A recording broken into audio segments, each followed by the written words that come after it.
Santiago 3 tayo mga kapatid. Ito ay patungkol sa dila. Dila ng tao. So, alam naman natin yun, no? Meron man tayong prior knowledge about sa dila. Diba yan? Yung passageway, diba po, ng mga words.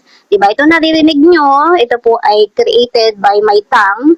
Diba po? Pero of course, namumula din yan sa aking puso at ganoon din sa aking isipan. Pero diba nga po, bago pa yan, mag-land sa iyong labi, sa iyong dila, nagmula yan sa puso mo or estado ng puso ng tao. So, sabi po dito, pag-control sa dila.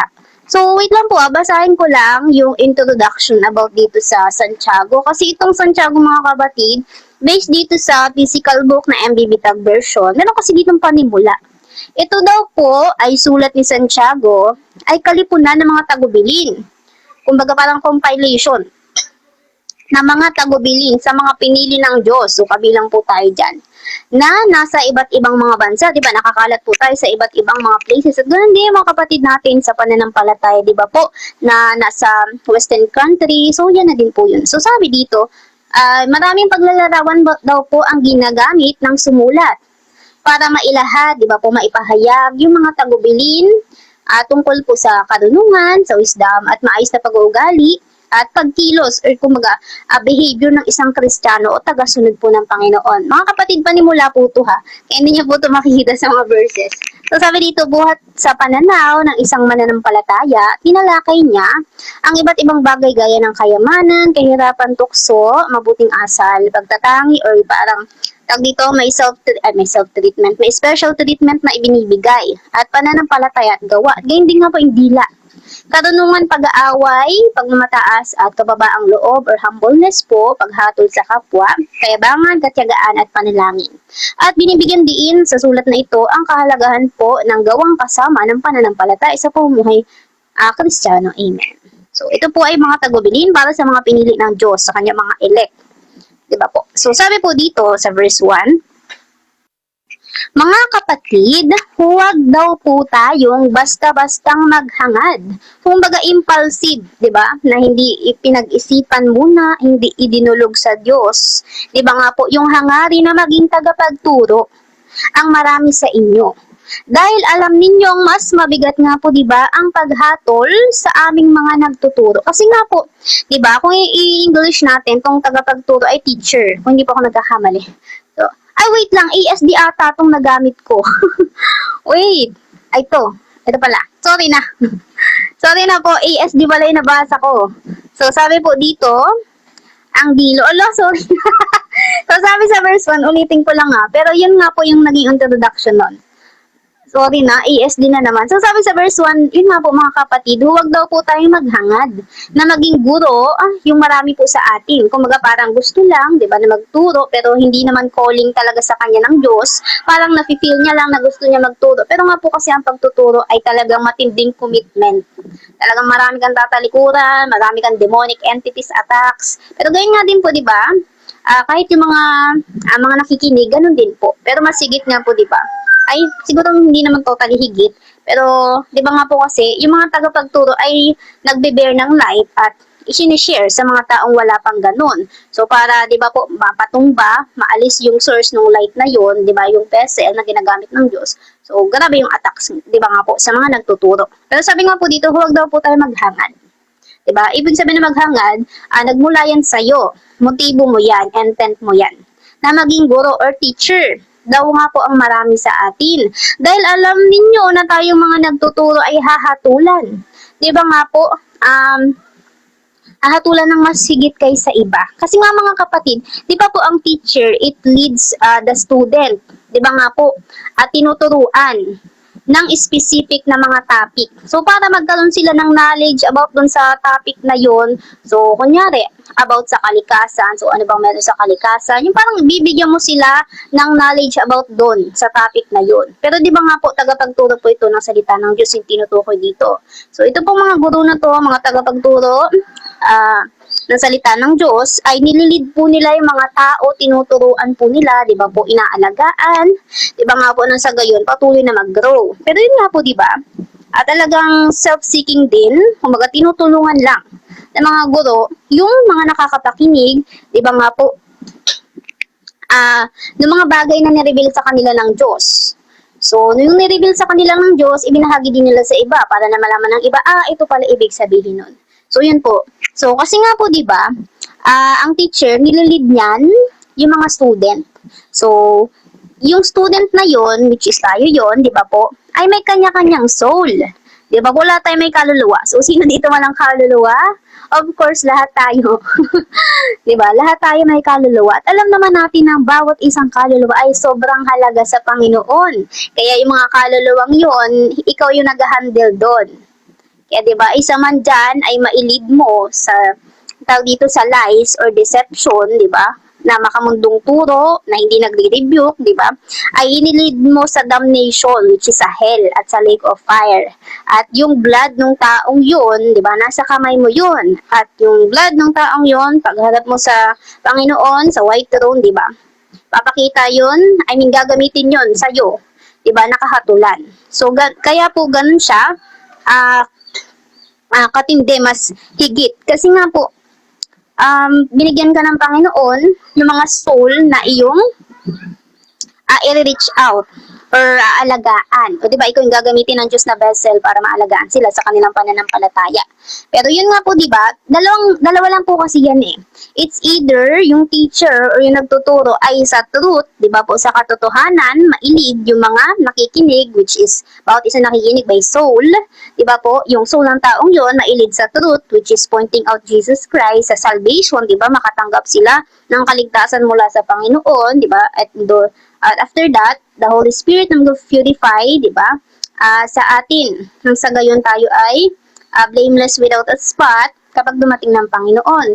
So, yun po, pinapoint nun, yung soul papunta sa Panginoon. Sa Panginoong Jesucristo. And also, yung makapunta nga po, di ba, sa New Jerusalem, which is yung place na kung saan nandun ang ating Ama. Diba nga po, nandun ang ating Diyos, nandun ang Panginoong Jesus, na siyang ating Ama, tagapag-alaga ng ating kaluluwa. And pangalawa naman po, maidala. Diba nga po, yung mga soul na yun sa lies. At sa lies nga po, diba, si Satan yan, kay Satan yan.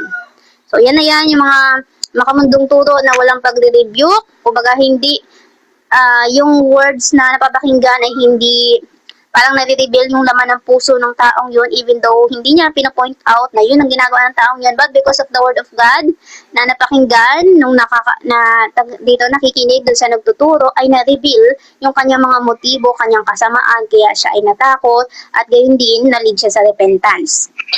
At gayon din sa deception. At yun na nga po, di ba, yung mga makamundong turo, cherry-picking verses. Kasi sa cherry-picking verses, mga kapatid, lalong nagugutom yung soul ng tao. Kaya nga po, di ba, buong salita ang dapat ipakain. Ang sa gayon, yung buong konteksto, gamit mo yun. At dahil doon, di ba, nailid mo sila sa deception nang hindi mo nalalaman. Nagiging po kasi yung witchcraft. Kaya kailangan nating basahin po ng buo at diba, through the leading of the Holy Spirit ay may paunawa po sa atin. So, and also, di ba, sa damnation. So, kapag napapakinggan ng tao ay lies, deception, naturo, di ba, walang pagbabago. So, damnation yun. Kapahamakan, di ba? Tawag dito, ikaw yung naging dahilan kung bakit sinend ng taong yun yung sarili niya sa hell. Kasi napakinggan niya, akala niya totoo yung sinasabi mo. So, pinaniwalaan niya. Namatay siya. Hindi pala totoo yung napakinggan niya. So, anong nangyari? Na-send niya yung soul niya sa hell because of your teaching. Kaya ang ganun po kabigat, di ba po, yung kahatulan sa mga nagtuturo, di ba? Sending soul, di ba po, to Satan. Kasi kapag lies and deception yung tinuturo na papakinggan ng taong yun, of course, walang ang pagbabago. At lalo, di ba po, nadadagdagan yung kanilang bondage, yung kanilang pag-control ni Satan sa kanilang buhay, mas nagiging worse sila. Diba? Parang nung una, napakinggan ka, okay pa sila. Then nung hindi nila napapansin na nadideceive sila, mas lalong lumala yung ugali nila. Kasi ang tao, hindi nila alam na sila ay deceive, not until gisingin sila ng Diyos. Na sila pala ay deceived na ni Satan at controlled ng kapangyarihan ng kingdom of darkness. At sabi nga po dito, di ba, sinend mo din, di ba, through you, na send din, or sinend ng taong yon, di ba, yung kanyang sarili sa hell, at gayon din, worse, di ba nga po, sa lake of fire. So, kaya nga po, napakahirap at napakabigat nga po ang kahatulan sa mga nagtuturo. Kasi nagli-lead ka nagti-teach ka. Diba? At gayon din po, pinapakain mo kasi yung bawat soul na nakikinig ng salita ng Diyos.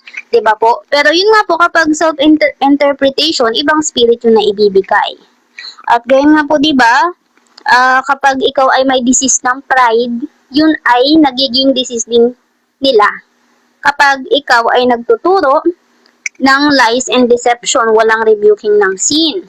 So, wala din pagbabago. Kasi nga po, di ba, kung Holy Spirit talaga, di ba po, yung napapakinggan, na-accept ng taong yun, may pagbabago dyan. Pero kung wala, kaninong spirit yan? Doon pa lang, di ba, questionable na po. Kung kaninong spirit pa yung natanggap mo, if ever ikaw nakinig ka sa mga nagtuturo, katulad dito, at ibang spirit yung na-receive mo, hindi spirit ng Panginoon, so walang magiging changes sa'yo. Parang walang wake up call na magbago ka. Kasi nga, parang sobrang pleasing lang naman sa ears nung napakinggan mo. So yun, hindi, kumbaga, walang authority, walang power na makapagbago. Iba po ng buhay ng tao, yung narinig mong turo. Kasi nga, hindi naman buhat yun sa spirit ng Panginoon, kundi sa spirit ng deception, which is si Satan. Di ba nga po siya ay ama ng kasinungalingan. So, yun po, yun kaya sobrang hirap po. At gano'n na lang, di ba po, yung hatol sa mga nagtuturo. Kasi nga, it's either you're leading soul sa Panginoong Jesus or you're sending soul of a person kay Satan. So, yun po. At sabi nga po dito, di ba, at yung blood nga po, na yun nila, lalo na kung nasend mo sila doon sa hell kay Satan, di ba? Lahat ng blood na yun, nasa kamay mo yun. At yun ay magiging accountable sa iyo. Kaya sinabi dito, hahatulan, di ba nga po, ng mas sigit kaysa iba. At sabi nga po dito, we cannot bring anything. Naka-notes po kasi ito mga kapatid. So, na-notes ko po dito now, we cannot bring anything. Di ba wala naman po talaga tayong madadala na kahit ano kapag po tayo ay namatay, di ba? Only yung soul natin, yung haharap, at gawin din yung estado ng puso natin nandun, makikita yan ng Panginoon. Pero di ba nga po, yung mga tao or mga soul na tao na nabahagi na natin ang salvation about sa Panginoong Jesus, sa pagpapalaya na ibinibigay niya, sa pagpapatawad, sa kaligtasan, di ba po? At inaccept nila yun, di ba nga po? At pati na rin yung na-share natin na redemption, na meron palang pagkuha, di ba, sa mga elect ng Diyos, sa mga pinabanal ng Holy Spirit, di ba po? Kumbaga, nagkakaroon din sila ng expectation about that. So, at dahil doon, di ba po, hindi lang tayo yung makakapunta sa New Jerusalem or sa piling ng Panginoon, pati na rin po yung taong mga nabahagi na natin. Kaya nga po, wala man tayong nadala na kahit ano na mga objects na mga nahahawakan natin kasi dito lang naman sa mundo, but at least the soul of those person na nataniman, di ba po, through dito, kalooban ng Panginoon kasi ang Diyos naman po ang kumikilos, di ba, ginagamit lang tayo, pero isang malaking kagalakan din yun sa atin na makasama natin po sila doon kasama ang Panginoon. Talagang wala na pagluha, di ba po, wala na mga sakit, karamdaman, kaya kapag tayo po ay napanghihinaan, bumalik po tayo dun sa pangako ng Panginoon na kapag kinuha niya na tayo, wala nang kung ano pa mang pain na ating nararanasan. So, yun po yun. Kaya di ba nga po, faith talaga, kasi may inaasahan tayo even di pa natin nakikita. At tiyak tayo na makukuha natin yun or makakamit natin yun sa pamamagitan ng pakikipag-isa natin sa Panginoon Jesucristo. At di ba nga po nagtiis siya dito sa mundo, so magtitiis din po tayo mga kapatid kasi paano tayo magiging or masasabi na body of Christ kung yung mga persecution hindi natin naranasan. Vessel nga po tayo, di ba? Kasi nga po, di ba, bago pa nila yan, ang tawag dito, bago yan tumama sa'yo, talagang ipinatama muna nila yun sa Panginoon. Kaya nga po, di ba, sinabi ng Panginoong Jesus na lahat ng pag-aalipusta, di ba, na narinig natin sa kung sino pa man na ginamit ni Satan, ang unang pinatamaan po niya na yung Panginoon, di ba nga po, na nasa ating mga puso. Kasi di ba nga po, meron na tayong pakikipag-isa sa Kanya sa spirit, which is ang spirit natin, di ba, or estado ng ating spirito ay nandyan nakalaman sa ating puso. So, yun po yun. Kaya nga po, di ba, it's not about us, it's always about the Lord. Kaya siya po talaga lahat. Kaya yun, pinapapokus tayo sa unseen world. At alam naman po natin na si Satan gagamitin talaga niyang kahit sino, pamilya mo o kung sino paman para at i-distract ka. At gayon din, para pigilan yung iyong pag-grow. Kasi nga, di ba, pag nalaman mo fully yung iyong authority, at gayon din, lubusang mo nakilala ang Panginoon, ikaw ay magiging threat sa Kanya, sa kanila, sa kingdom of darkness. Kasi nga, magbe-bear ka na ng light eh. Yung light na yon ay, di ba, ibabahagi mo din sa iba. Kaya nga tayo naging salt. Di ba nga po, kumbaga nahahawaan natin sila ng light sa pamamagitan ng ating ginagawa. Na ganito po, at iba pang mga ministry na hiniloob ng Diyos na ating gawin o ipinagkatiwala sa atin. So, sabi po sa verse 2 na tayong lahat ay nagkakamali sa iba't ibang paraan. Katulad na lang din po to, di ba, sa pamamagitan ng salita or words. Di ba, nagkakamali tayo dyan. Minsan nakakapagsabi tayo ng hindi natin na pag-iisipan na mali pala or worldly pala. At gayon din, di ba nga po, tawag dito, mga pananalita na buhat sa iyong isipan at hindi talaga buhat sa tawag dito sa salita ng Panginoon. At gayon din sa thoughts, di ba po natin, diyan din po tayo nagkakasala, dawin natin mag-isip kung ano pa man, mga battle na nangyayari dyan na ini-entertain, lalo na po ng mga nagtuturo. At gayon din po sa action, di ba, visible, na pagkakamali, o kaya naman wala nakakita pero physically mo ginawa yung bagay na yun at alam mong mali. So, yun din po yun. At ganyan din yung motibo po natin, bakit ba natin ito ginagawa, para saan ba to, ba't ba ka nagtuturo dito, ba't ba kayo nakikinig dyan. So, di ba, nasa heart posture din po talaga. Kung ito ba ginagawa mo just because of pressure or dahil ito ay tinanggap mo, dahil pinagkatiwala ito sa ng Diyos at bilang pagsunod, nang gayon din may pagmamahal, di ba nga po, yun din po yun. Nasa motibo din. Kaya, always check our heart po. Kala mo nasa verse 10, 2 pa lang. Diba? Amen po. So, sabi nga po, dito yung attitudes din po. Diba? Kasi minsan, tao din tayo mga kapatid. So, lalo yung mga nagtuturo, diba? Minsan, hindi din nila nakokontrolin kayang emotion, lalo na kapag may mga spiritual warfare. Pero ganun pa man, di ba, lagi natin yang ibibigay sa paanan ng Panginoon, di ba, sasabihin natin, Lord, all the thoughts that I have right now, all the emotion, feelings that I feel right now, I give this all to you, heal me, fix me, I need you, Jesus save me. So, yun po, yung kumbaga, ibibigay natin sa Kanya. Kasi nga, di ba, tayo ay Kanyang mga anak. So, di ba? Tayo ay mga baby girl at mga baby boys ng Diyos. So, huwag tayo mag-atubiling lumapit po sa Kanya at magsumbong. At ibigay yung lahat ng kung ano pa mang kabalis. So, kumbaga, hindi nagkakamali talaga. Sa Kanyang pananalita ay isang taong ganap at marunong magpigil sa sarili. At sino pong tinutukoy dito? Bigla nagba-quiz. Sinong tinutukoy dito? Ang Panginoong Jesus po iyan. Diba po? Siya po ay yung humanity ng Panginoon, siya ay ganap at marunong magpigil sa sarili. Yes, Brother Jonathan. Ay, wala. Akala ko yung sabihin si Brother Jonathan. So, yun nga po, diba? Dinutukoy po dito ang Panginoong Jesus na ganap, diba? Ang kanyang humanity at marunong magpigil sa sarili. Diba nga po, hindi siya nagsasalita kapag hindi siya tinatanong. So, ganun din tayo mga kapatid. Huwag tayo mag-overshare. Diba? Hindi tayong tinatanong, pas tayong sasagot. So, hayaan po natin. Talagang self-control. Kaya nga, di ba, yung topic dito, dila. So, kasama na dito yung self-control. Pag self-control po natin. At sabi nga din po dito, pero yun nga po, di ba, tayo ay nasa fallen world. Kaya, tayo ay nagkakamali talaga. Pero dahil sa habag ng Panginoon sa atin, ay tinatayo niya tayo para tayo magpatuloy, pinapalakas niya tayo kapag tayo mahina, kapag disqualify natin sarili natin bilang vessel ng Panginoon, di ba? Sabi ng Panginoon sa atin, hindi tayong pumili sa Kanya, kundi siya ang pumili sa atin. Eh, yun nga po, di ba? Patuloy tayo magpasakop sa Kanya, sumunod, kahit parang nonsense ang nangyari sa paligid. So, yun. Pero nga po, nasa fallen world tayo, kaya tayo ay madadapa. Pero sa pagkadapa, di ba po? pampatibay ng tuhod.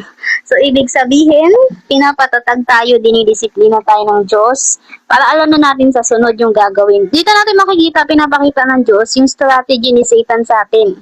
Diba? So, kung tayo ay may discernment patungkol sa mga nangyayari sa atin, binibigay ng Diyos yung way ni Satan para atakihin tayo. So, kapag nag-grasp natin yon or nauna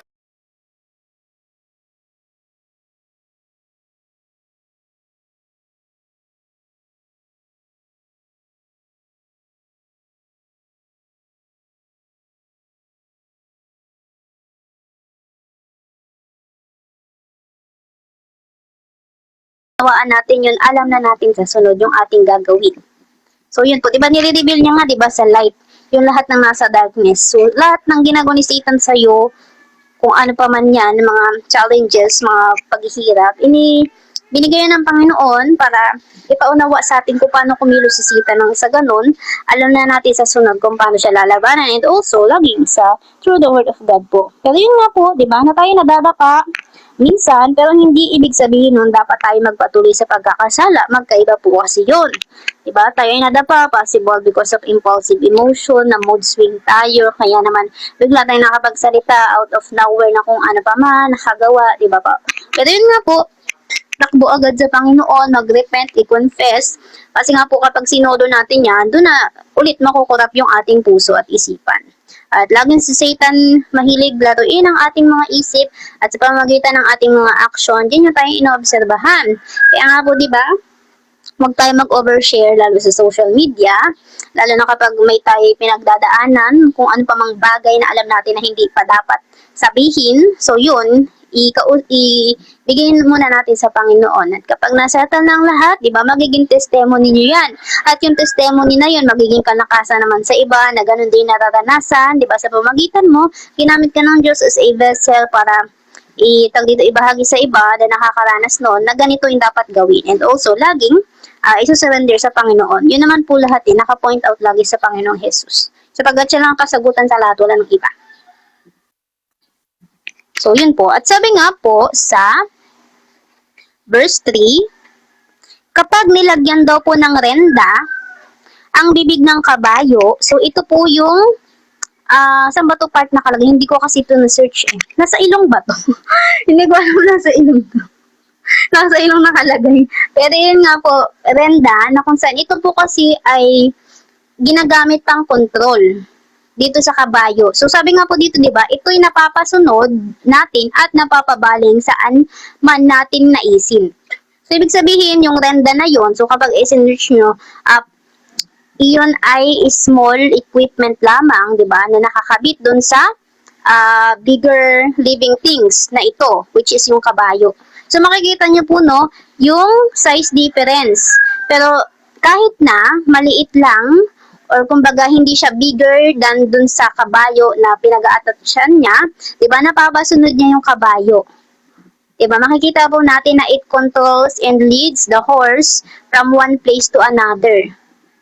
So, di ba, may malaki siyang nagagawa, malaki yung impact niya kahit maliit lang siya.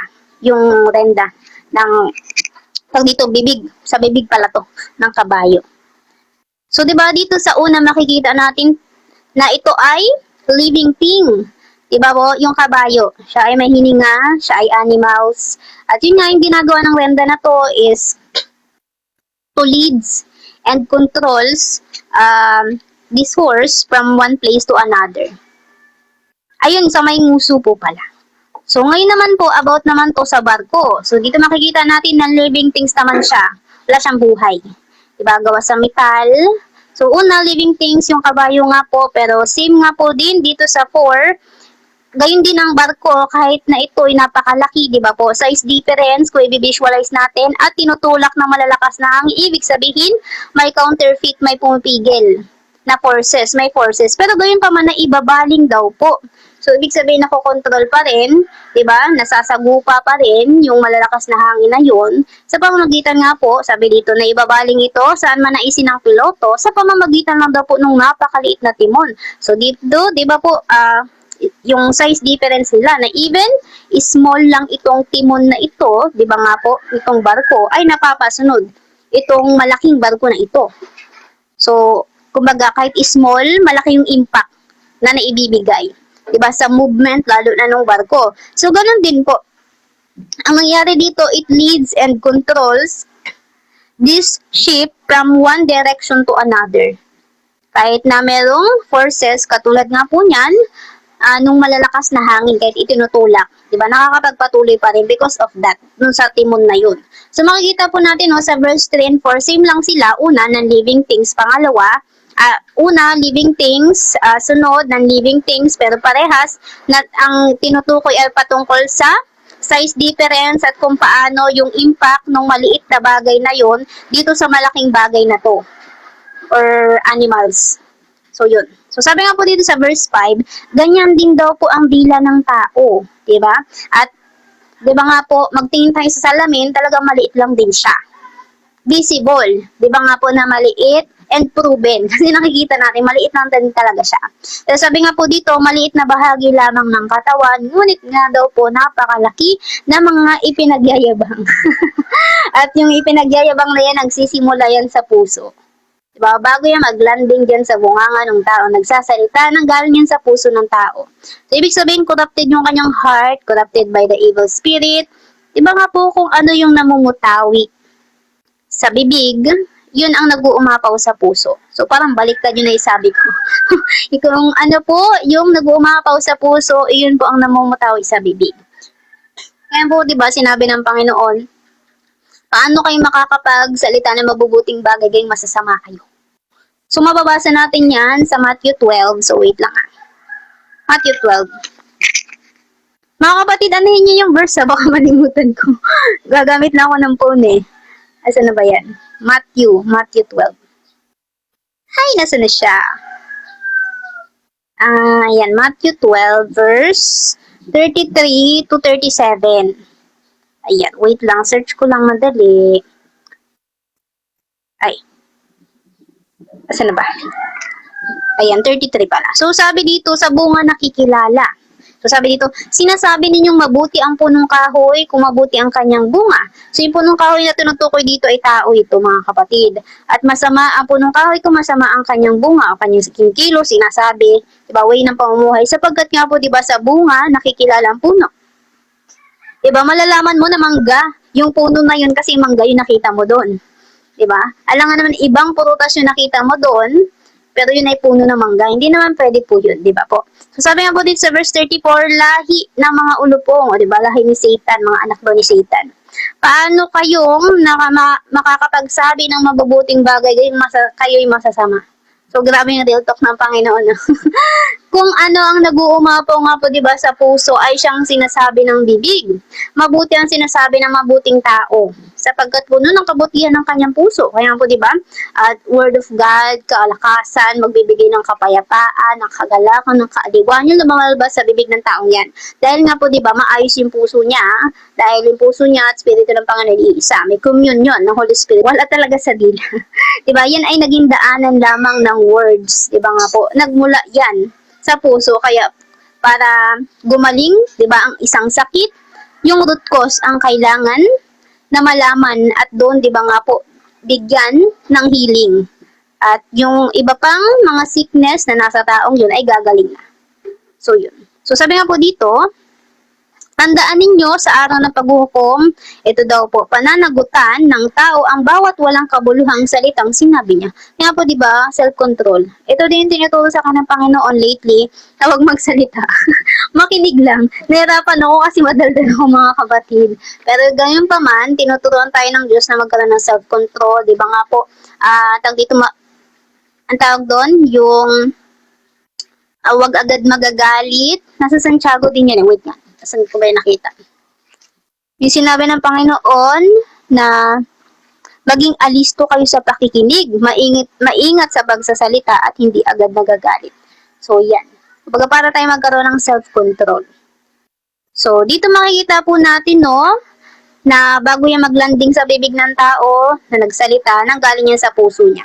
At para iyan ay masolusyonan at maalis yung kanyang pananalita, yung puso niya yung kailangang mabago.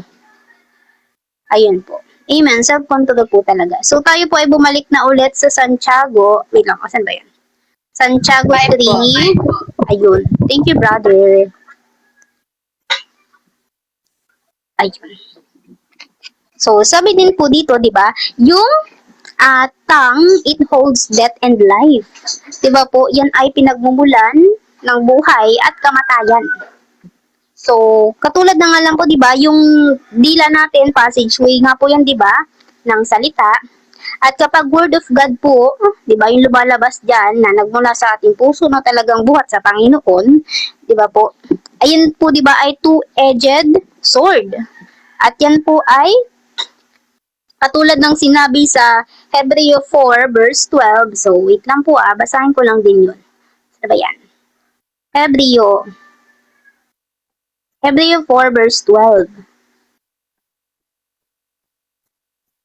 Eto, so sabi dito, ang salita daw po ng Diyos ay buhay, 'di ba? Living, alive, at mabisa.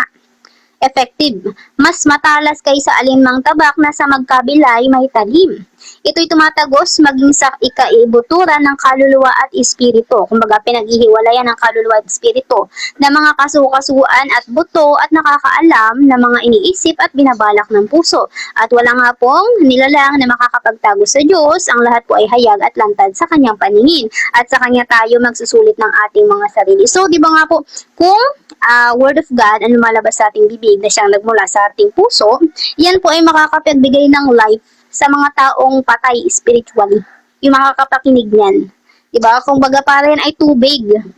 Diba po? Tubig na ibinibigay mo sa kanila spiritually para yung kanilang dry na soul, kumbaga dry na soil, which is yung heart nila. Diba po? Yung tigang na lupa ay mabigyan ng tubig. Nang sa gayon ay may seed, di ba, na mamunga, na tumubo. At sabi nga po dito, ito ay yung tubig, di ba nga po na Word of God and also the Holy Spirit din po, yan ay nagbibigay po ng peace, di ba po, yan po ang ating natanggap ng contentment kasi before may void tayo, akala natin sa ibang tao natin mahanap yung pagmamahal yung pala sa Diyos lamang. At ganyan din, di ba, nakakapaghilom. It heals the unseen wounds. At yan yung nasa puso ng bawat tao. Because of the pain, betrayal, childhood traumas na kanilang naranasan. Iyan po yan lahat. Pero kapag naman po, di ba, yung ating dila ay ginamit natin as a doorway, di ba, lagusan ng curse, pagsumpa, di ba, masasakit na pananalita, pagmumura, o kaya naman tag dito, panlalait, lahat na ng kasamaan na galing kay Satan. Ganon din ng lies, diba? Ng deception, ng distraction, ng pain. Kasi nga po, diba, yung word, para din siyang sword, pero dito sa Santiago, siya po kasi ay fire. So, diba kanina, yung word of God, yung ibinibigay, ibinabahagi, lumalabas sa bibig, it gives water. Ngayon naman, itong at dito, yung tongue mo is ginamit mo or pinagamit mo as a passageway, diba, ng pagsumpa, ng kasinungalingan, deception, lahat yun kay Satan. Okay, minay niya yan lahat. Distraction, di ba po, pagsira. At ganun din pain, di ba, mag-cause ng pain, masasakit na pananalita, di ba, na siyang nananatili po kasi yan sa puso. Kaya po, di ba, kailangan natin magkaroon ng self-control. Kasi kung ano nasabi natin, hariyan na yan sa puso nila. Kaya, ayun po. At sabi nga po dito, katulad nga po ito ng apoy, na siyang nag-create, di ba, nagbibigay ng pagkatupok, kumbaga ng distraction, ng pagkabagsak ng buhay ng tao dahil sa kanilang napakinggan sa iyo. So, di ba, nagsabi ka ng masalit, if ever ikaw or kung sino pa man na tao nakapagsalita ng masama sa kapwa niya at nasaktan ito, di ba, nagiging doorway din kasi yun ni Satan, nasaktan yung puso nila because of that, nagkaroon ng bitterness, ng pride, ng unforgiveness. So, na-open up naman yung puso nila sa mga demons. So, kaya, naging miserable yung buhay nila because of that. Kaya nga po, di ba, fire, na siyang tumutupok. Katulad lang kasi yan ng bahay, di ba po, lalo na kapag month ng sunugan, di ba, wala talaga natitira. So, parang ganun din po. Nagbibigay ng distraction sa buhay, at lalo na sa puso ng tao, nagbibigay ng pain at ng bitterness, ng unforgiveness. At dahil doon, di ba, magkakaroon na ng stronghold sila Satan, dahil yun po ang kanilang doorway para pasukin yung puso ng tao. Again, alisan na yung peace kasi nga, di ba, laging to destroy, to steal, to kill po ang kanilang agenda, gawing miserable ang buhay ng tao, at hindi, di ba po, tawag dito, maklaim yung God's plan and purpose. Kaya di ba po, bata pa lang talagang grabe yung atake niya. Kaya kung kayo po ay may mga anak, talagang ipaalam nyo na agad yung authority nila sa pamagitan ng Panginoong Hesus kung paano nila i-rebuke yung mga demons na yan at iba pang mga bagay na kumbaga makakapagmulat sa kanila spiritually. Bata pa lang, di ba po? Hayaan nating gawing ang tawag dito warrior na ng Panginoon yung anak po ninyo. Amen. At mababasa din natin yung mga kapatid, yung sa Roma 3, verse 13 to 14. So, ito po yun.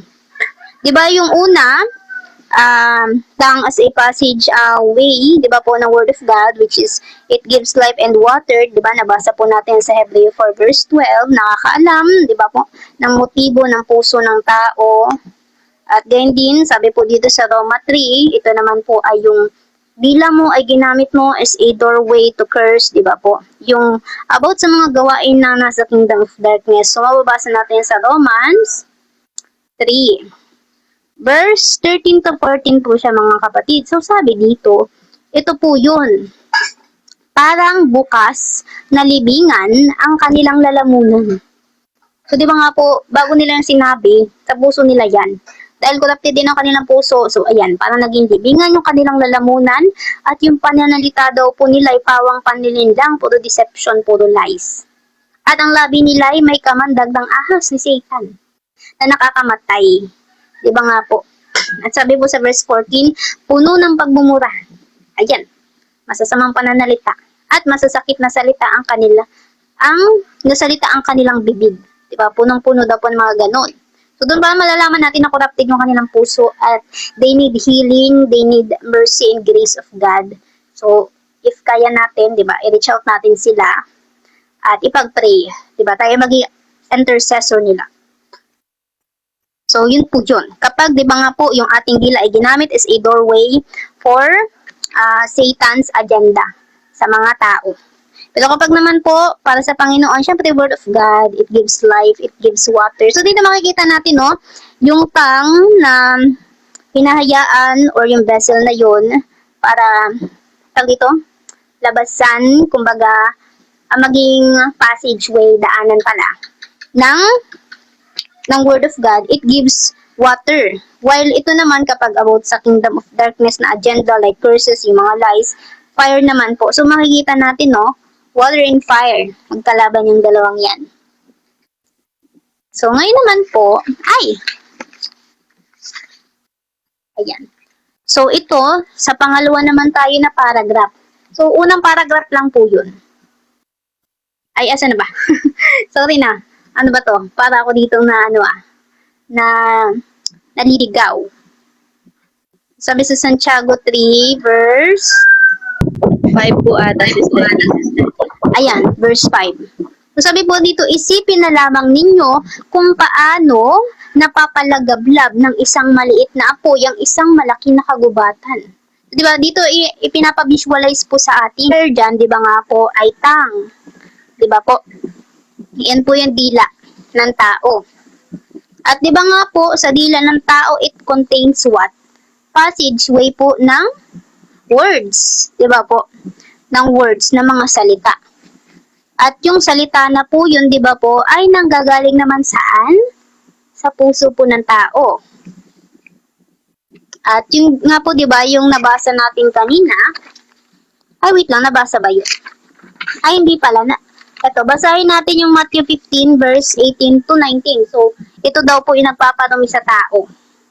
Wait lang Matthew.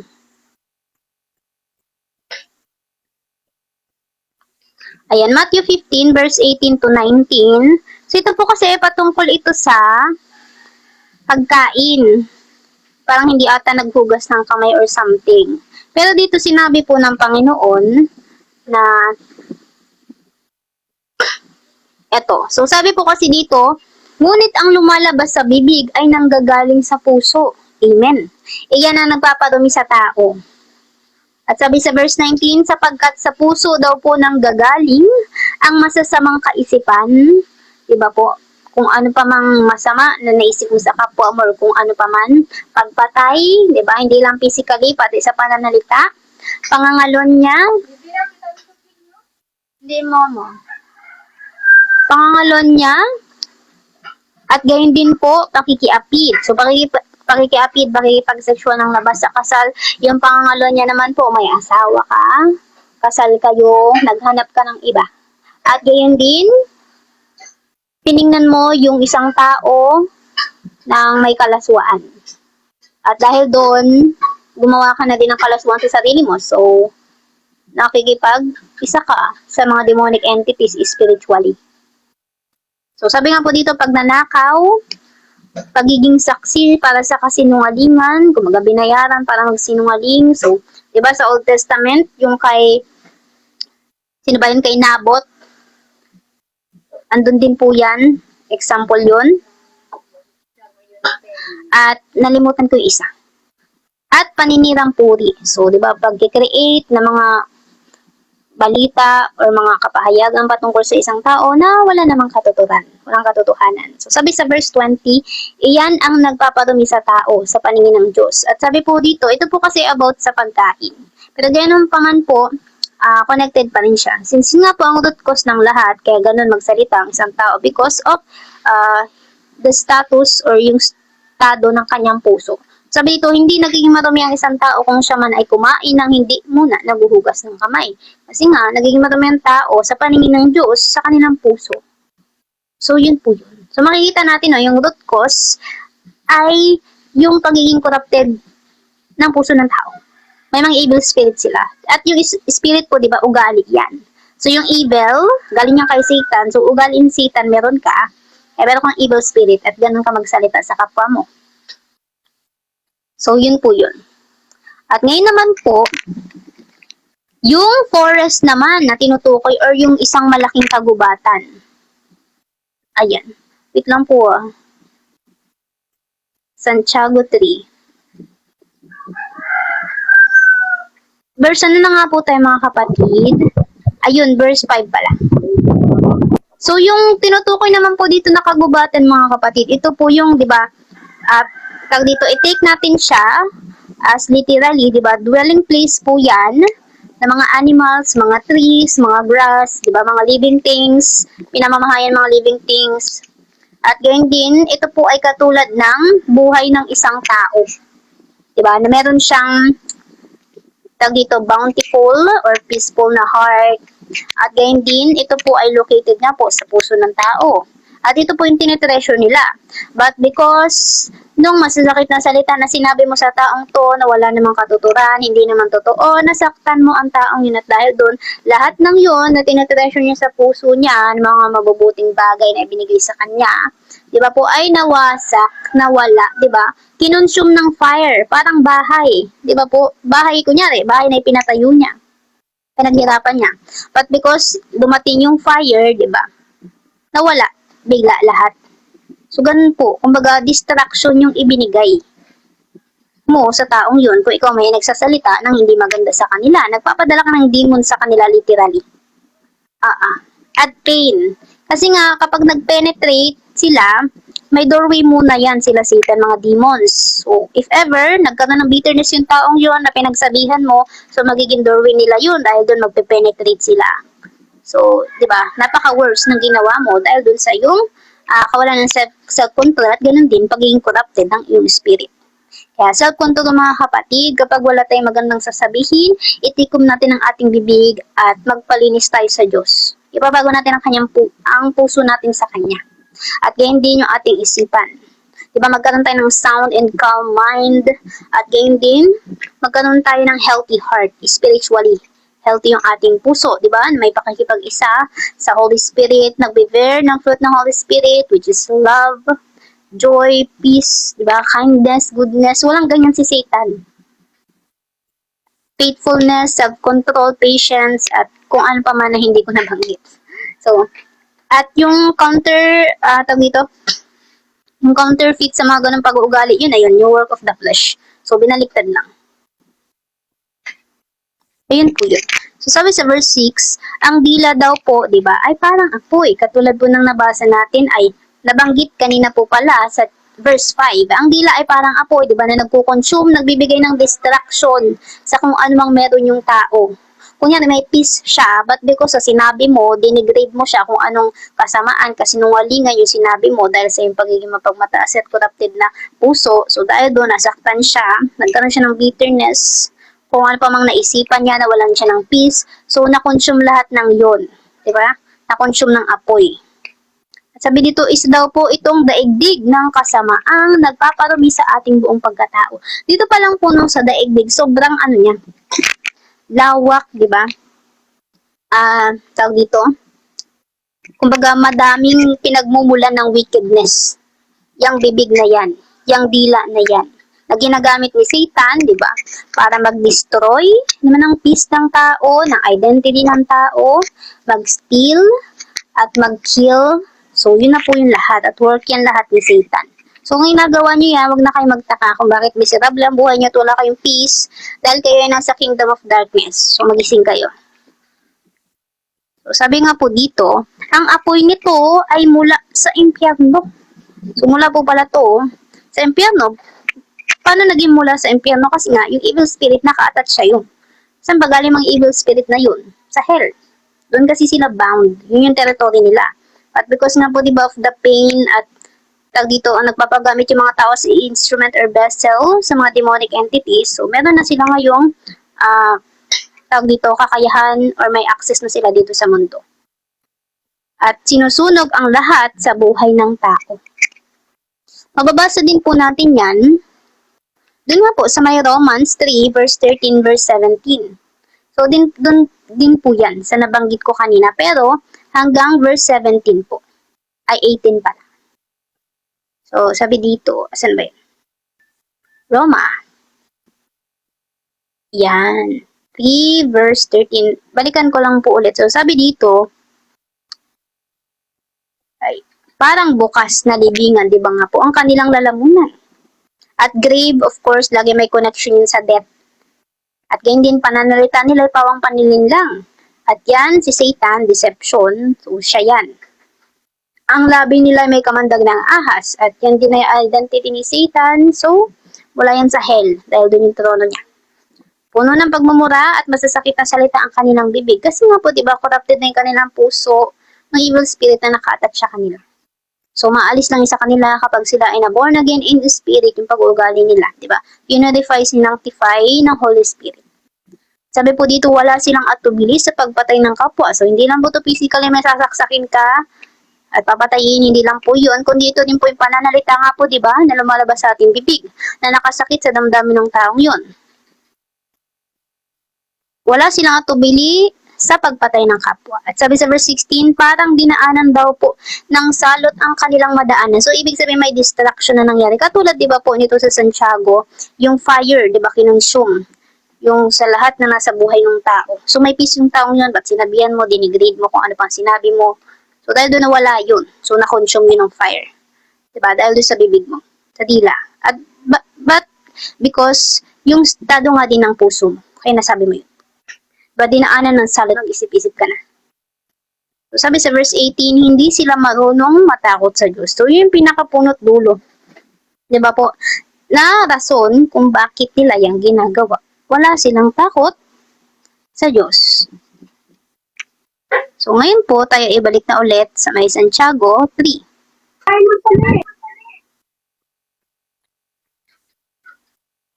Santiago Verse 7 po.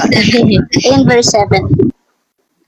So, may connection din po yan yung sa verse 6, nung sa Matthew 15, verse 18. Matthew 15, verse 18 to 19, na kung saan, di ba po, hindi ang pumapasok sa bibig, which is yung nga po pagkain nagpaparoon si tao, kundi yun lumalabas sa kanilang bibig. Na siyang nagmula sa puso, yun ang root cause. Corrupted yung puso nila, may evil spirit sila, kaya nasabi nila. Ayun. At sabi po sa verse 7, ang lahat ng uri daw po ng ibon, at hayop na lumalakad o gumagapang o nakatira sa tubig ay kayang paamuin daw po. At napaamo na ng tao. So, balikan natin yung Genesis 1, verse 27 to 28. Di ba po binigyan ng dominion ng Diyos ang tao? Sila Adan at Eva. Kaya po, di ba? Sabi dito sa verse 1, Sabi ko kay Papa mo, mabili ako na tulong-tulong. with trembling pa, yung mga demons at yan. Ay, din. Kaya sobrang worst talaga ng tao. So, sabi nga po dito, basahin natin. So, may connection po yan dito sa verse 7. Ito nasa Genesis 1, verse 27 to 28. So, sabi po dito, nilalang nga ng Diyos, diba, create ng Diyos, ang tao, ayon nga po sa kanyang larawan. Sila'y kanyang nilalang na isang lalaki at isang babae, diba nga po si Eva at Adan. At sila'y pinagpala niya, pinagpala po ng Panginoon. Sinabi niya, magpakarami kayo at punuin ninyo ng inyong mga anak ang buong daigdig at kayo ang mamamahala nito. So dito, di ba po, binigyan ng dominion or kapangyarihan ng Diyos ang tao. Sabi dito, bibigyan ko kayo ng kapangyarihan sa mga isda. So may authority, may power sila. Sa mga isda, di ba po? Sa tubig, sa mga ibon sa himpapawid at sa lahat ng mga hayop na nasa ibabaw ng lupa. So, sabi din po sa verse 29, basahin ko na lang din po, ibinibigay ko rin sa inyo ang lahat ng uri ng halamang nagkakabinhi at mga bungang kahoy bilang pagkain ninyo. Pero ganun pa man po, mag-focus lang tayo dun sa verse 27 to 28. So, ito po yung tinutukoy dito sa verse 7 ng Santiago 3. Na kung saan binigyan, di ba po, ng authority, ng power, ng dominion ang tao para kumbaga paamuin itong mga nabanggit na mga animals, di ba? Sa tubig, sa himpapawid, sa land. So, ganun din po, kaya nga po, di ba, kapag hindi natin alam yung identity natin sa Panginoon, so matatakot talaga tayo sa mga demonic entities at mga plans nila. Pero kapag alam natin yung Word of God, alam natin yung Panginoon, tayo ay nakakubli sa Kanya, di ba, nananangan sa Kanya, meron tayong sword, which is the Word of God, panlaban sa mga demonic entities na yun. At yun nga po, di ba, sa Genesis pa lang, inihag ng Panginoon, meron tayong kapangyarihan.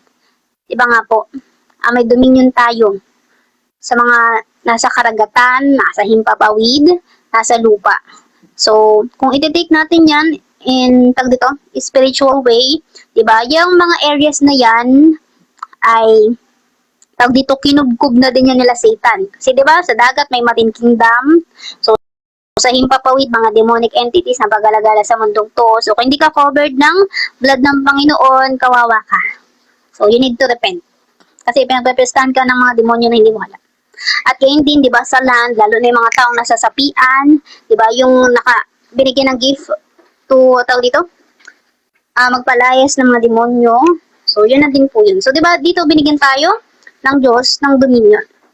Pero sabi nga po dito sa verse 7, yun nga, lahat ng mga animals na ito na nabanggit ay kayang paamuin ng tao. At yun nga po, di ba, sa pamamagitan ng dila. Diba, ang words na lumabas sa kanila, at sabi sa verse 8, ngunit wala pang nakakapagpaamo sa dila. Hala, sino kaya ang makakapagpaamo sa dila na ito? Pero yun nga po, di ba, alam natin na yung root cause ay yung puso ng tao. So, para maging maayos yung kanilang pananalita, kailangan muna maayos yung kanilang spirit, yung puso nila. Diba, matabas, maalis yung mga evil spirit at mapalitan ng Holy Spirit, yung Espiritu ng Panginoon. Sabi dito, ito ay kasamaang hindi daw po mapigil. So, ikaw ay, wala kang control sa paggawa ng mga ganong bagay. Kasi nga, evil spirit yung nasa iyo. So, of course, laging agenda niyan to kill, to destroy, to steal, using your body as a vessel. Kaya po, diba, yung iba, kapag sila ay parang may amats, tapos sila ay nakagawa na ng hindi maganda, saka sila nagiging, ang tawag dito, nasa katinuan. So, pagkatapos gamitin ni Satan yung kanilang katawan sa paggawa ng masama, gagawin naman ni Satan, gagawin miserable yung taong yun na nakapatay o kung sino pa man. Diba po? Doon makikita natin kung paano siya mag-work. Ginagamit niya ang mga tao as a vessel din, diba po, para gumawa ng kasamaan at yung mga agenda niya. At sabi dito, at puno ng kamandag na nakamamatay. Ito na nga po yung mga lies, diba po? Lalo na sa pagtuturo. yung mga deception na ginagawa, kaya madami pong naililid, di ba po, sa kapahamakan sa ashtray, kaya walang pagbabagong buhay, dahil walang pagre-rebuke ng sin. So, yun po yun. Kaya wala po, di ba? Wala pa nakakapagpaamo sa dila. Wala pa talaga. Pero, once ang taong to ay nagrepent at talagang tinalikuran niya yung kanyang sarili at nakipag-isa siya, di ba po? Yung espiritu ng pag naging isa, doon mababago yung pananalita niya. Kasi before tayo, bago tayo nakilala sa Panginoon, nagbumura tayo kung ano sinasabi natin, mahilig tayo mag-gossip. But because yung root cause ay yung puso natin na corrupted, ay binabago ng Panginoon, pinipurify ng Holy Spirit, di ba po? Yung way natin magsalita ay nababago na din. So, ibig sabihin, ang kailangan ditong i-address ay yung puso ng tao. Kapag atin nga po, di ba, yung pinagmumulaan ng lahat ng lumalabas dyan sa bibig or sa dila or yung mga sinasabi. So, sabi naman po sa verse 9, Amen. Si Satan po talaga naghahari dito sa mundo. Walang kabatasang turo, talagang mas lalong tumitigas yung puso ng mga tao. Amen po. So, sabi po sa verse 9, ito ang ginagamit natin, ito daw po yung dila, ginagamit natin sa pagpupuri sa ating Panginoon at Ama. Diba po? At ito rin ang ginagamit natin sa pandalait. Sa taong nilalang na kakalarawan ng Diyos. Dito pa lang questionable na. Kaninong spirit ang na-receive mo? Spirit ng Diyos o spirit ni Satan? Dito pa lang, no, questionable na. So, kumbaga lukewarm, di ba po? Tuwing specific days lang nagiging holy. Diba, pinapangbigo lang ang pagsisimba pero walang pagbabago. So, yan. So, dito makikita natin yung kahipokritan. Hypocrite, diba? Mapagkunwari, pariseyo, lukewarm, worldly, diba? Yan yung mga dangerous na tao or spirit ng tao. Kaya, talagang hanggat maaari, maiwasan yan. Pero yun nga, they are also lost. Pero ang Panginoon naman laging kontrol sa lahat. So, yun. At dito, di ba po, makikita natin na may pagkukunwaring nangyayari. So, even though, di ba, nagtuturo ang isang tao, nagsasalita siya ng word of God, and after that, siya ay makikipagchismisan, kung ano sasabihin sa ibang kapwa niya, kumbaga, kapag wala na siya dun sa, tawag dito, stadium, or dun sa harapan na nagsasalita o nagtuturo, behind that, di ba, ibang personality, bipolar. At alam natin bipolar, that is disease or illness na galing kay Satan. So, demonic din yan. Di ba, yung pagiging lukewarm. Kasi nga, di ba po, talagang may pipiliin lang tayo.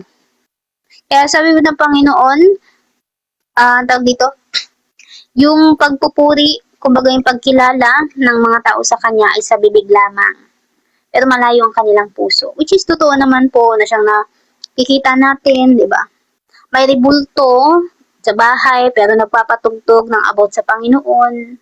O kaya naman nag-share ng mga verses pero isa namang sexual immorality, di ba? Mas dinadagdagan lang ng mga tao yung kanilang pagkakasala because of also lack of, tawag dito, knowledge. Knowledge may wisdom, yun sa Hosea. Kasi nga po, di ba, even yung mga nasa religious na mga churches, sila ay devoted, talaga yung faith nila ay ganun katibay. Pero yun nga po, because of the lack of knowledge about sa katotohanan, wisdom nila about sa truth, dun sila na-deceive. So, yun po yun. At salamat sa Panginoon dahil ipinapaalam niyo sa ating mga ganito, mas tayo ay nagiging spiritually aware. Kasi, di ba, mabilis natin ma-discern kung makamundo tong taong to dahil dun sa kanilang mga sinasabi or way ng pamumuhay nila. Basta, yung discernment din mas tumataas the more na nagbabasa ng salita ng Diyos. Nakikinig. Di ba po, more time na ibinibigay sa Kanya. Nag-grow yung wisdom, yung discernment mo na tawag dito, mas na isi-separate mo yung ang tawag dito, nadi-distinguish pala. Inaihalin tulad mo, yung talaga mga taong nakatanggap ng Holy Spirit, mga taong nakatanggap ng Espiritu ng mundo. Amen. Intimacy po. Opo, yun nga. Kanina lang, nagulat ako, may narinig ako nagpapantugtog about Jesus. Nakita ko may revolto sa tindahan. Ay, ekes to. So, yun nga po. Kaya sa kawalan talaga ng wisdom at hindi nagbabasa. Walang time. Para kasi, ewan ko ba, ninormalize kasi ni Satan na pagiging weird ang pagbabasa ng salita ng Diyos. Kahit yun talaga yung pinaka-needed ng tao.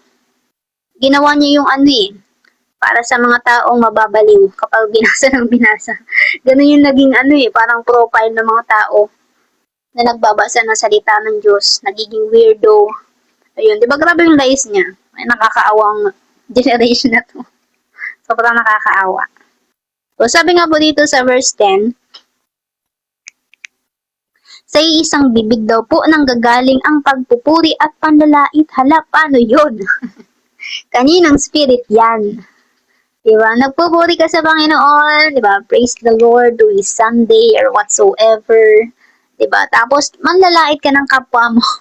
I-judge mo yung kapwa mo dahil sa physical appearance niya, o kaya naman may nalaman ka, di ba? Nagmarites kayo ng kausap mo. So, sinong Diyos mo? Di ba? Si Satan yan, nagbulokohin sarili mo.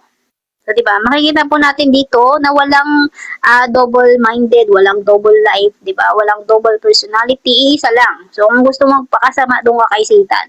So, kung gusto nga nagbago at makilala ang Panginoon, hanapin mo ang kanyang kingdom, which is the holiness of your heart, magbasa ka ng salita ng Diyos, makinig ka, magpaturo ka sa Holy Spirit, ihambol ang puso.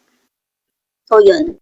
Pag tayo makipaglaro sa Panginoon, talagang seryosohin po natin at patuloy po natin na ipaalign talaga yung ating puso at isip sa Kanya. Kasi nga po, di ba, katulad sinabi kanina sa verse 2 ata yun, nitong Santiago, na tayo po ay nagkakamali sa iba't ibang pamamaraan. Kaya kapag nagkamali, laging balik sa Panginoon at magpakumbaba po tayo. Ayan. So, sabi sa verse 10, hindi ito dapat mangyari, mga kapatid. So, dito makikita po natin yung assessment of what is spirit na na-receive mo. Anong espiritu ba? Or kaninong espiritu ba yung na-receive mo? Kay Satan ba yan or sa Holy Spirit? So, dito pa lang na makikita natin very questionable na yung ganyang pamumuhay, ganyang pag-uugali. So, sa verse 10, may assessment na nangyari.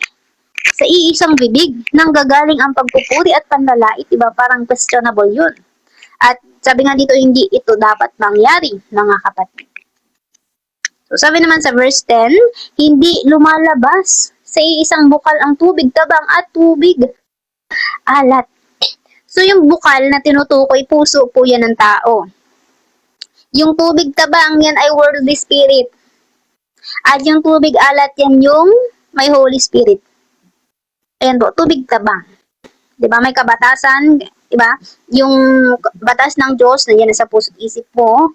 So, yung tubig na nanggagaling sa puso mo, diba? Bukal, ayan ay buhat sa Panginoon. Kaya diba tayo nakakamabuhay ng sinusunod, or kumbaga ayon sa kalooban ng Panginoon. At nagpapaturo tayo sa Kanya kasi hindi naman natin kaya ng sa atin lang. At ganyan din yung tubig tabang dyan, yun yung worldly spirit. Kasi nga po, diba, tayo yung salt ng mundong to. So, kung tayo ay hindi salt, tayo ay sweet. At yung sweet, of course, laging gusto yan. At yan ay nakakasira sa, sa katawan ng tao. So, yun. So, yung alat na tinutukoy dito, yan yung Holy Spirit po yan. Na bumubukal sa ating mga puso. At sabi po dito, for example na lang, diba po, kapag tayo ay bumili ng soft drink, so example po to about ito sa sinabi sa verse 11 na hindi daw po lumalabas sa isang bukal ang tubig tabang at tubig alat. So, example mga kapatid, kapag kayo ay bumili ng soft drink sa isang tindahan, at kapag ininom nyo, ano kaya ang magiging lasa nito? So, kung kayo ay bumili, diba, ng soft drinks na nagsisimula sa letter C, na kulay black, di ba? Na parang pumuputo kapag binuksan mo. At pag inom mo, lasang letter S or kulay white, di ba? Parang mali naman yung nabili mo. Di ba? Doon natin makikita na kung anong laman, yun din yung may bibigay sa'yo. At ganyan din, di ba? Antag dito, kung bumili kayo ng soft drinks, yun nga po, na letter C pa rin, at natikman nyo naman ay yung letter R, na soft drinks, parang mali naman yun. At kayo din sa letter M na soft drinks. Parang nalito po ba kayo doon? So, soft drink siya, baka kasi mabandito kapag sinabi yung ano. So, yun, di ba? Napaka-imposible na, dito, ang mainom mo sa letter C ay yung soft drinks na letter S. Diba? Parang ganun siya. So, kung ano yung content niya, so of course, yun din yung ibibigay sa'yo na lasa nun. So, siguro nakainom naman din po kayo ng mga soft drinks. So, maunawaan din. So, yun po. Yun din na to kay dito. Na parang hindi, di ba po, lumalabas sa isang bukal ang tubig tabang at tubig alat. Hindi pwede po yun. Hindi siya pwede. Kain po. Sige po, Sister Catrice. Eat well. Ayun, ekok. Yun na lang, no? Ekok. At, ano tawag dito? Layor.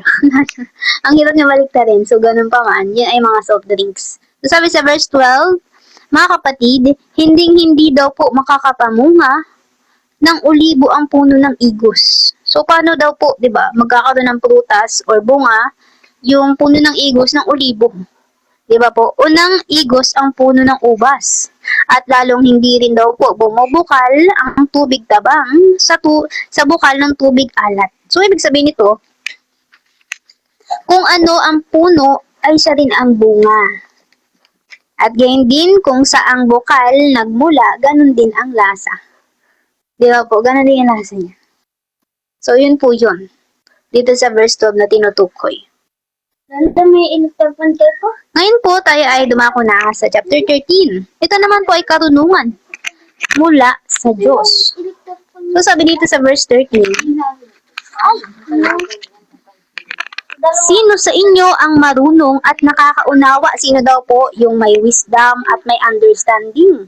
Ipakita niya ito sa pamamagitan ng wastong pamumuhay na bunga ng kapakumbabaan at karunungan. So, ang tinutukoy po dito ay pagkakaroon ng espiritu na katulad sa Panginoong Hesus. Kapakumbabaan, nasa Panginoong Hesus yan. Karunungan, nasa Panginoong Hesus yan. So, ang pinapoint out dito ay pamumuhay katulad ng sa Panginoong Hesus. Kung talagang tayo ay merong wisdom at pangunawa. At di ba kasama na nga po dyan, yun, yung humbleness at wisdom na buhat sa Panginoon. At yung wisdom na yung limitless, immeasurable, di ba po? So, yun po yun. So, tinatanong dito kung sino daw po yung may wisdom at understanding. At kung meron nga po kayong ganun, so ipakita daw po sa pamamagitan ng righteous way of living. At yun nga po ay fruit, diba, ng kapakumbabaan at karunungan, which is espiritu ng Panginoong Jesucristo. Sabi naman po sa verse 14, ngunit kung ang naghahari sa inyong puso ay inggit at makasariling hangarin, huwag ninyo iyang ipagmalaki at huwag ninyong ikaila ang katotohanan. So sabi dito, yan po, kumbaga, sa word pa lang na naghahari, di ba po? Iyan yung espiritu na kung saan nakaupo, di ba po, sa trono ng iyong puso. Yan yung naka-attach sa inyong puso, naghahari, ibig sabihin nagpapasakop kayo dyan. Yan yung sumasaklaw sa inyo at yan yung sinusunod ninyo. Doon parang sa word na naghahari. Eh sabi dito, kung inggit daw po at makasariling hangarin, yung naghahari sa puso ng mga tao at hindi katulad doon nasa taas, nakapakumbabaan at karunungan na espiritu ng Panginoon. Dito makita po natin sa verse 13-14, espiritu na Satan sa 14, sa 13, espiritu ng Panginoong Jesus.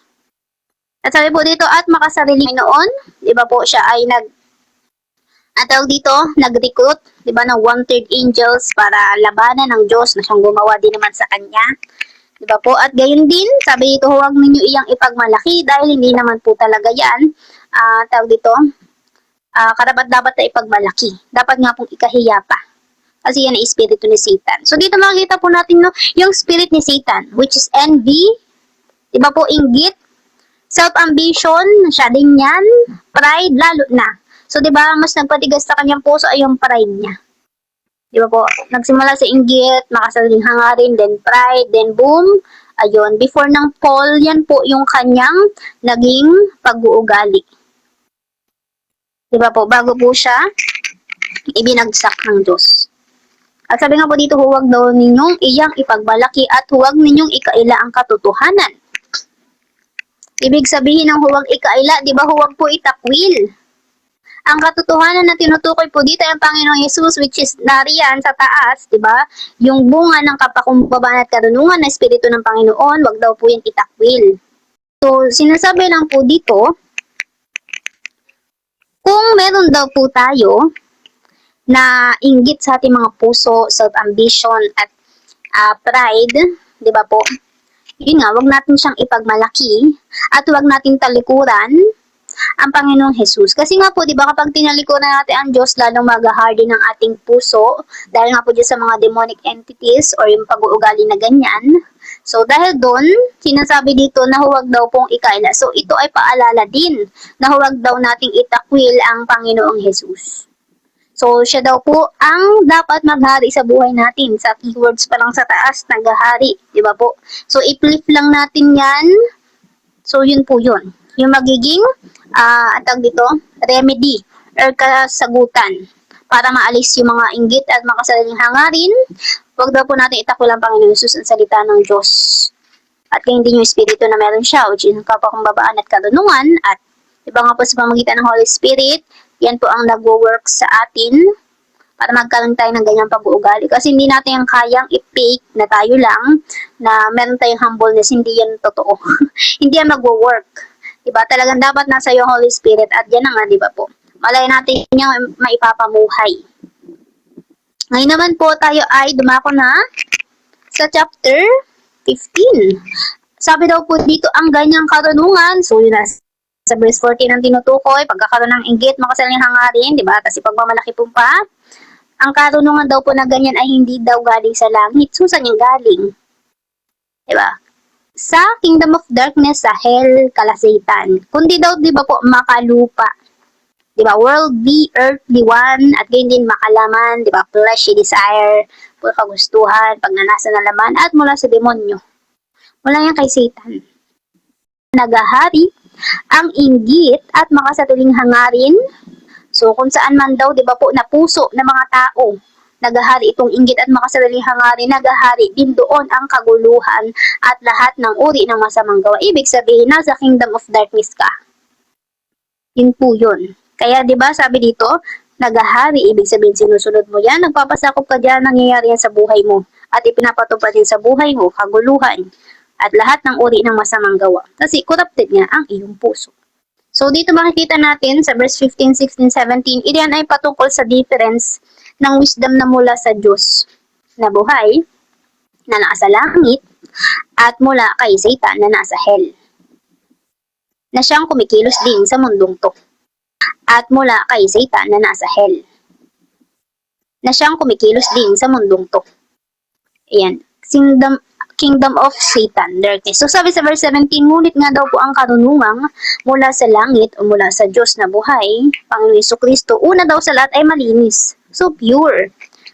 So kapag malinis, syempre, without a spot, blameless, mapayapa, di ba? Kung nasa ng Espiritu ng Panginoon, may kapayapaan, may peace, peaceful, maamo. Baka tulad ng sinabi ng Panginoong Jesus, lumapit kayo sa akin, at kay bibigyan ko ng kapahingahan at matuto kayo sa akin sapagkat ako ay maamo at mapagkumbaba.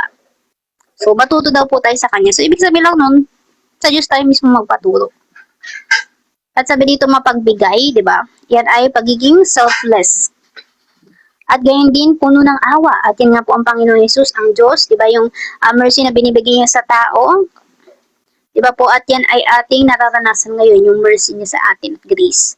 At masaganang namumunga ng mabubuting gawa. Amen. At hindi nagtatangi sapagkat hindi po yan ang ugali ng Diyos. Kaya diba nga po ayaw ng Panginoon na tayo ay nagkakaroon ng special treatment. Special treatment sa ibang tao. Kasi siya po ay pantay ang kanyang pagtingin sa lahat. At ngayon din hindi daw po nagkukunwari kasi nga po ang Diyos hindi niya maikakala ang kanyang sarili. Kumbaga hindi siya hypocrite, hindi siya pag dito para hindi siya lukewarm, hindi siya worldly. Hindi siya nagkukunwari. Tanging katotohanan lang ang kanyang sinasabi. At may authority and power. So sabi sa verse 18, namumunga ng katuwiran ang binhi ng kapayapaang itinatanim ng taong maibigin sa kapayapaan na ang ibig sabihin ay ito na po yun yung word na nagmumula sa bibig ng tao. Yung binhi na yan na po yung word at nakadepende na lang kung galing sa Word of God or galing sa, tawag dito, wordings ni Satan, which is, di ba, to steal, to kill, to destroy. So, yung words na po na yon, it turns to seed. So, siya po ay nagiging binhi. At iba nga po, yan yung naitatanim sa puso ng tao. At sabi dito, at kapag po yan ay nagland, diba, bumagsak yan sa iyong puso, sa soil, diba, yung seed, diba, yung word, una word, pero una may pinanggalingan siya. So, yung pinanggalingan ng word na yon, it's either about word of God, yung sinabi niya, or distraction, about agenda ni Satan. Then after that, diba, yung word na yon, magiging seed, tatanim yon sa puso mo.